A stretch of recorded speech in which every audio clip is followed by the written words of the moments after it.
Hi guys, great to be with you all this afternoon and today. My name is Richardson. I work at Chobani. You can enjoy a cup of yogurt as there's stock in the fridge if you want throughout this chat. I lead up our media and digital marketing efforts. Hey all, Aron Kressner, Executive Director at CVS Health. Not quite as boring as it sounds. Do a lot of video and podcasting and media. So, Hi everyone, I'm Neha Minj. I'm the marketing director on our personal care business at Unilever, but I have to say I'm a mom to a 4-year-old and we're going through this post-school restraint collapse. For any of you who have kids, he's just started kindergarten and it's nightmare.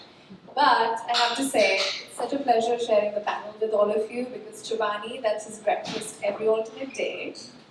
CVS is his candy shop. You guys have this little rack where you sell $5 cars, and we've had to tell him we need to make an appointment to go. They don't like kids without that. And then we popped him a Tylenol this weekend because he had fever. So, you guys are a lifeline. Thank you. Hi, everybody. A few of the crowd, we made it. My name is Lisa Macaulay. I lead global data-driven marketing for Kenvue.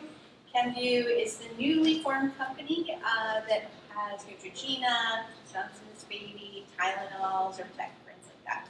I've been with the company for 22 years. Before that, I was with General Mills. So I don't know whether Melissa's still here, but yeah, we're here to cheer you on. Let's go. So my background, even though I lead a heavily digital role now, was that I came from sales, and so like I have that background that I have a lot of pride in and a lot of passion for. So did work for CVS. Well, CVS is my customer, so I worked for them. And my husband used to work for Unilever, and I love yogurt. So nice to see you all. I'm Bonnie Fisher, VP Sales at Cadent for the East Coast. For those who are not so familiar with Cadent, what we do is we help marketers identify audiences, activate campaigns, and measure performance across all video.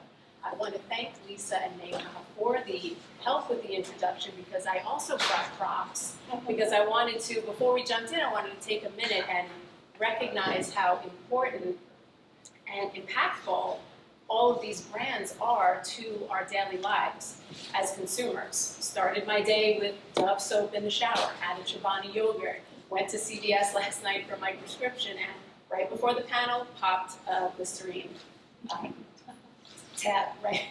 So thank you for that, because that is so relevant and so true. So let's jump in, talking about 2024. Taking a 30,000-foot view, what trends do you see for shaping 2024 in the category? Brett, kick us off. Yeah, sure. Happy to kick us off. I think the easy one that's been, perhaps oversaturated as far as lingo, AI, right? How do we think about generative AI to improve all of our day-to-days, make better content that's more relevant for our consumers? But the one thing that I'm really keen on addressing in 2024 especially is, I'll say, the collapse of the funnel, and specifically for CPG, for all of us really thinking through retail media, brand media, and how those play into our consumers' lives, and how we can ultimately, through smart data strategy, tie the two together. Yeah, so I'm going to change up my answers because I liked yours better, and you definitely covered at least one of mine. So I think personalization is probably something that's been mentioned a lot today. It's certainly something that we're all thinking about. To me, that is probably the first place the AI is going to take hold that isn't content, right? So I'm sure we're all using it to write some copy at this point, or emails or whatever. But most of us probably aren't using Mid-Journey every day. The other piece of that, this is the one I'm going to change. I'm going to go sustainability. I actually think it's going to be a bigger trend than it's ever been before. And this is someone who sold a show to Sundance Channel in 2008 called Lazy Environmentalist. So it's been on my docket for a while, but I'm coming full circle on that. Awesome. I'm going to talk about two trends. I think one is a consumer trend that we're really closely watching within Unilever, and the other one is a media trend. So I work within personal care, and I think we've seen a massive focus and shift to the consumer taking care of their well-being and self-care. And it's understated, right? It's because of the macro environment, of the economy, the stress of politics, unprecedented epidemics like COVID. That's accelerated, and we're seeing that pop up in many ways, right? One of the things that we see in our categories are brands that are led via emotionally. We lived in days when functional claims and functional attributes kind of led the category. Now you're seeing a lot of digitally native brands pop up around what they call emotionally. They're talking about what does it do to your stress? How do you feel today? So that's a direct kind of consequence of this trend that we're seeing. I think the other thing that we've seen in a big way is even consumers in low-income households are using their discretionary spend to spend on personal care because they want to take care of themselves. And Numerator will tell us that we see channels shifting from where are they making up for this money? Basically, people are buying private label in food to buy a $15 deodorant. So that's kind of one trend that we have to watch closely. On the data side, we all talk about influencer marketing. Just yesterday, I read an article that said influencer marketing is dead, creator marketing is the new way to go. And it truly is. Consumers are saturated by seeing hashtag ad from big influencers. We're really moving into a place where democratization through creators, big and small, can be somebody with a following of 100 to 1,000 to somebody upwards of 100,000. But it's impacting businesses in a magnitude which is understated. And I'll give you two examples, right? We've seen digitally native, influencer-backed brands become 5 share in our category within years, which used to take 10 years to happen. 2, last month we had an innovation on our hair care brand Nexus. One influencer created a content and it was sold out at what rates? So you're seeing the impact of creator marketing like right here, right now. So that's the other trend which I like to stay in touch with. All great answers. The other things that are on our mind are around data and privacy and making sure that as we want to leverage data as much as possible, that we're also able to reflect consumer preferences and make sure that that is something that can be echoed throughout our ecosystem. It's also around, I know this isn't super sexy to everybody, but data models are really exciting for me. It's like, how do we make sure that we've got the right taxonomy in place, identify the data signals and how to act on them, and how to make sure that we're empowering our marketers to understand what decisions they can make based off of the data that they've got access to.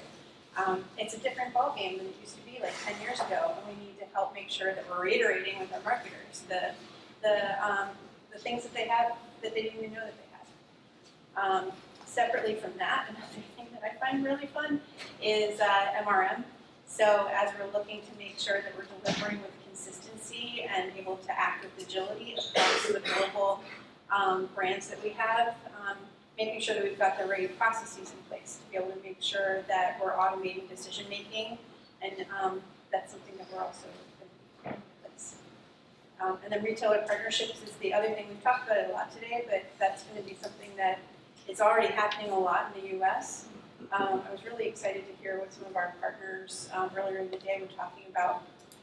But that's something that I think as an industry we need to figure out better. It's like measurement's going to be a problem, and we don't have easy answers for. But as the gravitational pull is going towards retailers, understand with respect, understanding like how can we make sure that we're managing reach and frequency to the right degree across our media mix is something we're struggling with. We need to figure out. And actually, I would love to just chime in because we didn't rehearse this, but I think it's a really unique commentary in the sense of the last 3 years have been very tough for everyone in general, as well as for CPG companies and other businesses more broadly, right? COVID, inflation, supply chain woes, these have affected us personally and professionally. And I think we're now at the point where we can look to 2024 and beyond to cover off on diversity, to cover off on sustainability, to cover off on data and privacy, like really meaty topics that I think we have left behind in the past couple of years. And we need to still keep the consumer's emotion in mind, right? Like how do we connect to them in a meaningful way, having all of this, probably terrible last few years. So I just wanted to chime in there because I thought it was very interesting. No, love it. On the topic of content and engagement, and AI came up twice, so I'm shifting around the order of my questions a little bit, but how can your CPG brands leverage emerging technologies like AI and AR and VR to enhance customer engagement? Who wants to take it? Yes, but the content guy first. All right, retail content guy will go. So, retail media is going to be very big. Experiential is obviously going to be very big next year. Think about we're going from potentially the biggest surplus of content we've ever had. With God knows how many streaming channels. You probably know the answer to that. And to the biggest deficit we've ever had. Right? We've had a writer's strike. We've had no production. People need experience, so they're still gaming, and that's great. But people want to get out of the house again post-COVID. That's why we're all here today. Other than we don't have to be in the office. And sincerely, to me, those probably should have been my two trends. But those are kind of the answer, right? Like if we're not, you guys do it in an incredibly virtual way, right? And I think we're going to wind up doing more and more of that in a much more physical way. But if you're not thinking about experiential and you're on the brand side, I would encourage you to do so. But Aron, how are you going to capitalize on two people, one including Neha, talking about all of their kids and how much they love the CVS experience? I hear you. I mean, now you have to do something about we're that. going to make appointment-only car buying and CVS. I think the short answer for me, I think I'll let the data guys talk into the intricacies of how AI is developing, but in the market, I see my role as we're here to entertain and delight consumers, right? Otherwise, you're just interrupting their daily life with your advertising. And so technology needs to be at the service of consumers, and there are really two large buckets for me. It's the content that you create and how exciting you can get with it. You're seeing such amazing creative come out with AI-led technology. There's a whole debate around how real or unreal that is, but if you're talking, it means it's working. So for us, a lot of the focus is how we're using AI to create or VR experiences to create content. And then really thinking about the consumer funnel in terms of experiences, from connected packs to how you're disrupting in store and making that interesting for the consumer, right down to when they're at home, how you're bringing that connected experience. So it's really technology at the service of consumer experience for me personally. Yeah, I think as a marketer, you just have to be naturally curious, willing to test, and willing to fail too, to a certain degree, right? Make those big bets in spaces that you are uncomfortable and you need to learn in, I think is really key. A good example of disruption at storefront, which was very much so a learning experience for us at Chobani, has been the rollout of dynamic packaging that we've actually launched 2 weeks ago in time for Halloween for some of our multi-pack flip items. And within that, we actually built out an AR experience where consumers can scan a QR code and have a fun little game to play with their kids, do a little bit of trick-or-treating and win some prizes. And all of that was very new to us in many ways, but we went into it knowing that we had the desire to learn from this experience and wanted to also keep in mind the consumer with the full journey and making sure that there was going to be actually a value add to those folks playing the game. So we're really happy with that, and it points to initial signs of better sales, better display within stores, standing out within the CPG space is so key for us. So I think the future of AI, the future of AR, these are all things that are really ripe for all of us to think about 360, not just creative, but also for media, for in-store experiences, etc. For us, we're doing some things now, and there's some other things going in our pipeline. So some of the things that we're doing now is we work with a company called VidMob that helps us make sure that we're living into standards that have been recommended to us by who we call the Power Partners. So all of our main media partners tell us what best content standards will deliver mental availability with our consumers. And so we have also linked that to ROI performance. So that's one of the things we're doing now. One of the things that we're considering is around how can we use AI to script write for us. So like if we've got a narrative that we want to deliver to a healthcare provider, and how can we make sure that it's also something that we can make more democratized for the general pop, and make sure that it could be the same content, just with a lot less jargon and a lot more entertaining, to be able to make sure that we're getting a twofer with regard to the content that we have. And then another idea is around transcreation as it relates to, especially in some of our smaller markets where we've got a lead market, like Brazil, that would create content for some of our smaller markets that don't have the deep pockets to be able to create for themselves. So how do we make sure that we're able to facilitate transcreation and build in some kind of logic or rules-based stuff to help accommodate for any regulatory differences between markets. So those are the things we're thinking about. As a consumer, I'm looking forward to seeing all of these things from these brands. So with 5 minutes left, since you mentioned sustainability, sustainability as one of our trends, let's jump into that question. And Neha, you can kick this one off for us. How sustainability and purpose marketing have remained top of mind for many brand marketers. Can you talk a little bit about the Vaseline project and how you're in the future incorporating more purpose marketing for your brands? Happy to. Sorry, we were just like 5 minutes left. We've been talking a lot. So I'll make this short. Purpose is not new to Unilever. We live our purpose every day through, it's about making sustainable living commonplace. We touch 1 billion consumers every day.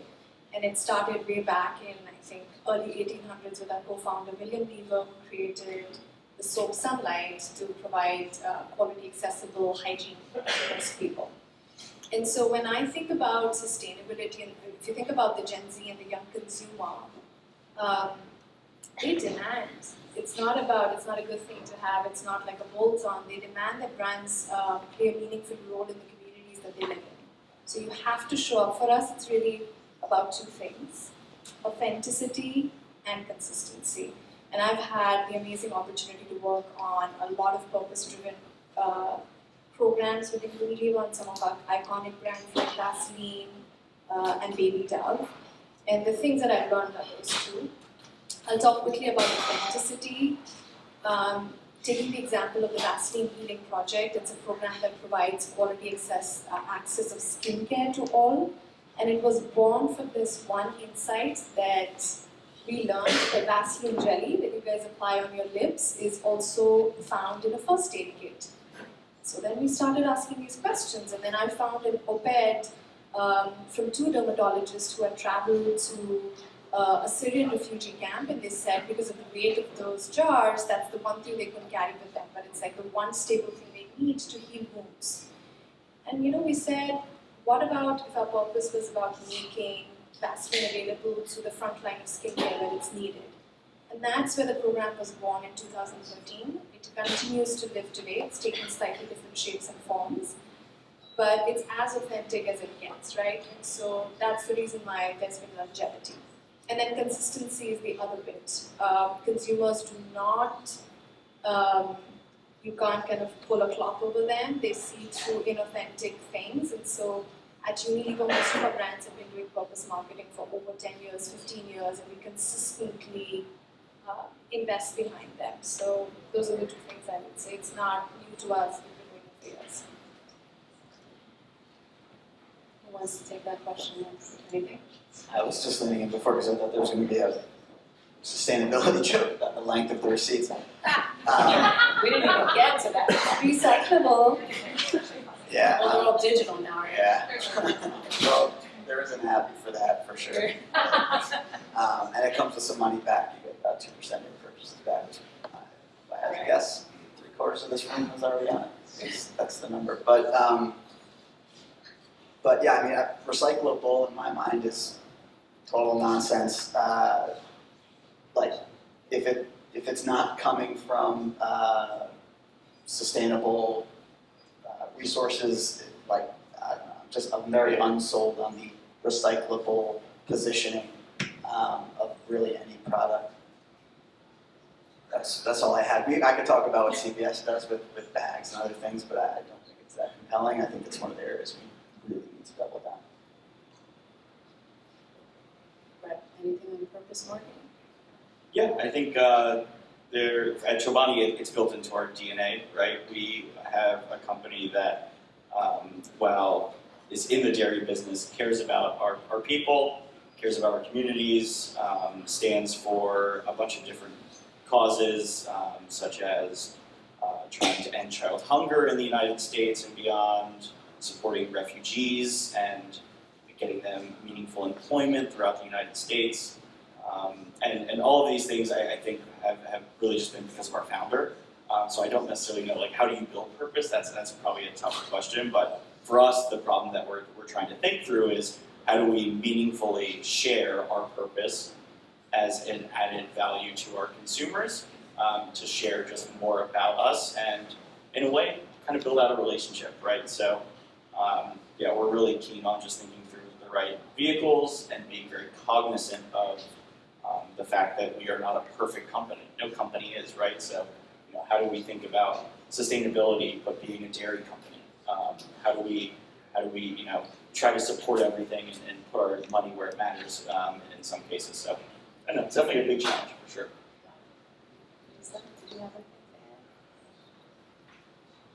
Yeah, Kenvue has a Healthy Lives mission, and that goes across our people as well as our consumers, and that's going to be central to everything every brand does.